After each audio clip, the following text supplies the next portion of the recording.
अस्सलाम वालेकुम स्टूडेंट्स, मैं मोहम्मद मोहसिन खान हूँ और आप देख रहे हैं दी ड्रग एजुकेटर। अपने फार्मेसी टेक्नीशियन की लेक्चर सीरीज़ की कंटिन्यूएशन में हम फार्माकोलॉजी डिस्कस कर रहे थे और आज हम अपना चौथा लेक्चर डिस्कस करने जा रहे हैं और हमारा आज का टॉपिक ऑफ डिस्कशन है फार्माकोकाइनेटिक्स का तीसरा स्टेप जो कि है जी मेटाबॉलिज्म।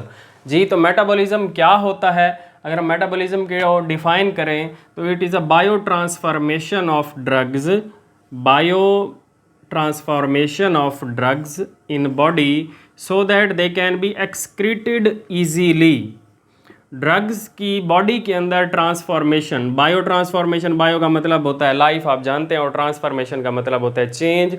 तो जनाब बॉडी या लिविंग ऑर्गेनिजम्स के अंदर चेंज ड्रग्स का इस तरह के उन्हें आसानी से बॉडी से बाहर निकाला जा सके, they can be excreted easily, उन्हें एक्सक्रीट आउट किया जा सके, बॉडी से बाहर निकाला जा सके।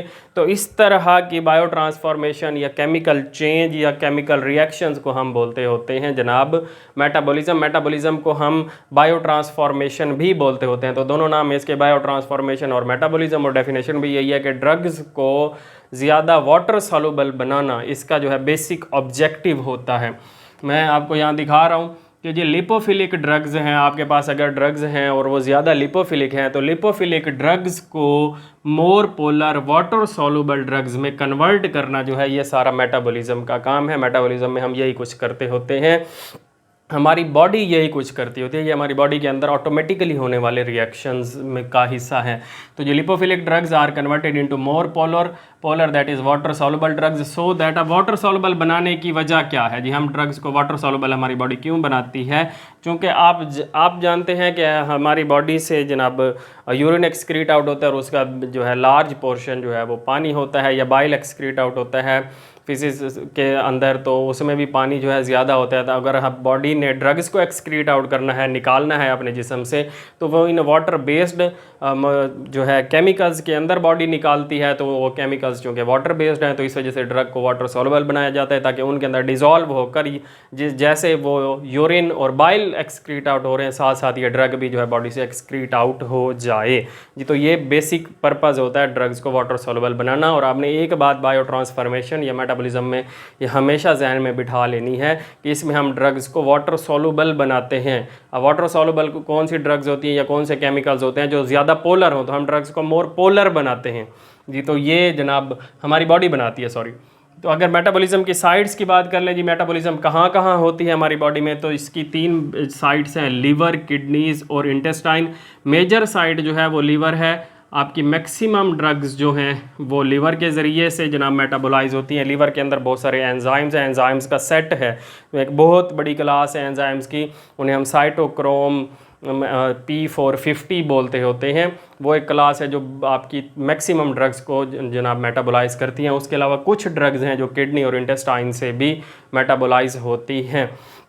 उसके बाद ये मेटाबॉलिक रिएक्शंस की बात कर लें तो जो मेटाबॉलिज्म के रिएक्शंस हैं ये 2 सेट हैं रिएक्शंस के। ये इनकी डिस्कवरी की बुनियाद पर जो है इन्हें फ़ेज़ 1 और फ़ेज़ 2 रिएक्शंस, फ़ेज़ 1 रिएक्शंस जो है सबसे पहले डिस्कवर हुए थे और फ़ेज़ 2 रिएक्शंस जो हैं वो बाद में डिस्कवर हुए थे। तो इस वजह से इन्हें फ़ेज़ 1 और फ़ेज़ 2 रिएक्शंस जो है कहा जाता है या नाम दिया जाता है। तो 2 तरह के रिएक्शंस होते हैं, फ़ेज़ 1 रिएक्शंस। तो अगर हम फ़ेज़ 1 रिएक्शंस की बात करें तो फ़ेज़ 1 रिएक्शंस जो हैं इनका बेसिक पर्पस वही रहेगा कि जो lipophilic drugs, lipophilic molecules are converted into polar और more polar molecules, more polar substances. किस तरह से? By exposing polar functional group.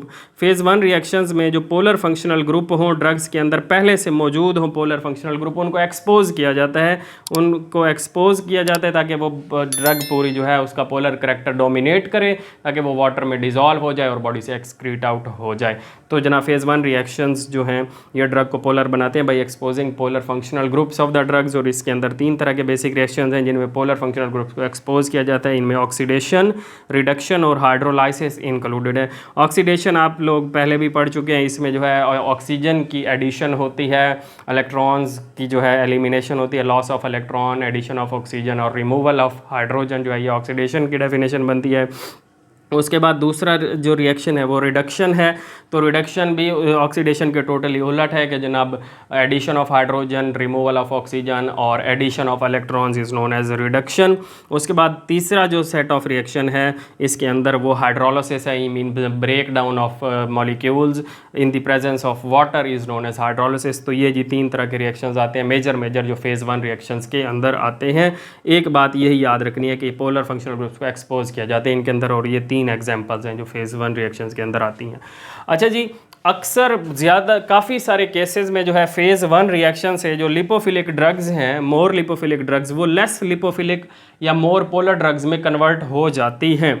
जी यहाँ मैंने आपको दिखाया है, ये जनाब अगर चांसेस हैं ज़्यादातर ड्रग्स जो हैं वो मोर पोलर बन जाती हैं, मींस लेस लिपोफिलिक बन जाती हैं, और जो मोर पोलर ड्रग्स बने फेज़ 1 रिएक्शन से वो डायरेक्टली यूरिन में एक्सक्रीट आउट हो जाती हैं या बाइल के अंदर। लेकिन कभी कभार ऐसा होता है कुछ ड्रग्स के केसेस में कि फेज़ 1 रिएक्शन से गुजरने के बावजूद भी वो लेस पोलर रहती हैं, वो इतनी ज़्यादा जो है पोलर नहीं हो पाती कि वाटर में डिज़ोल्व हो सकें। आप लेस पोलर या आप यूँ लिखेंगे कि वो जनाब वो अभी लिपोफिलिक करैक्टर उनका ज़्यादा है, जनाब वो बहुत ज़्यादा कम लिपोफिलिक नहीं है, बहुत ज़्यादा पोलर नहीं है।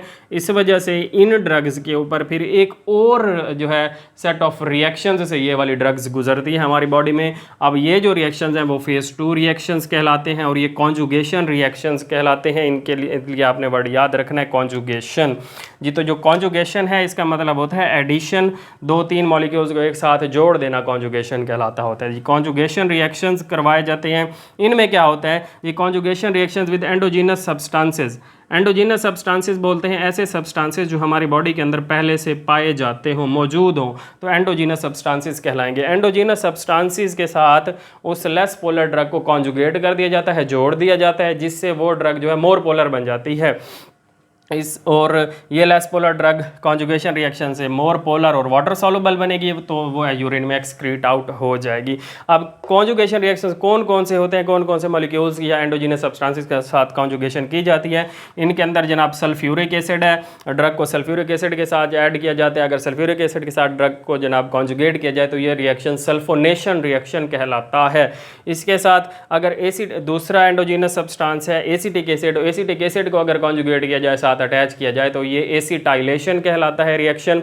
और इससे भी जो है लेस पोलर ड्रग को मोर पोलर और वाटर सॉल्युबल बनाया जाता है। और तीसरा जो है अमाइनो एसिड्स ऐड किए जाते हैं, इनकी कॉन्जुगेशन की जाती है, ये अमाइनेशन के अंदर जनाब फॉल करते हैं ये वाला रिएक्शन, और इससे भी ड्रग जो है मोर पोलर और वाटर सॉल्युबल बनेगी और यूरिन में एक्सक्रीट आउट हो जाएगी। तो ये थी जी हमारी आज की सारी डिस्कशन मेटाबॉलिज्म की। होपफुली आपको ये लेक्चर समझ आया होगा।